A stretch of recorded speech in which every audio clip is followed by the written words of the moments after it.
ও বাবা, ইদানিং কালে যত লাশ দেখি সব যুবকদের লাশ। পানির নিচে, গাড়ির নিচে যুবকের লাশ, ঘুমের বিছানায় যুবকের লাশ।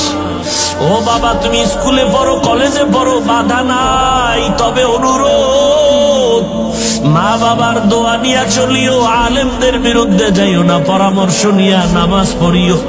তোমার মতো যুবক স্কুল কলেজে পড়ে, নামাজ ছাড়ে না, তুমি কেন পারবা না? তোমার মতো যুবক রাস্তায় গাড়ি চালায়, নামাজ বাদ দেয় না, তুমি কেন পারবা না? তোমার মতো যুবক ব্যবসা করে, চাকরি করে, নামাজ পড়ে, তুমি কেন পারবা না? র্যাব, আর্মি, পুলিশ, বিডিআর এর চাকরি করে, নামাজ ছাড়ে না, তুমি কেন পারো না? ও বাবা, আমার মাওলার কোরআনটা মিথ্যা মনে করিও না রে বাবা। নবী যদি কান্না করতে পারেন, সাহাবায়ে কেরাম যদি কান্না করতে পারেন, তোমার কপালে তো কেন খারাপ? তোমার চোখে কেন পানি নাই? ও বাবা, মাওলার কোরআন কি মিথ্যা মনে করেছো?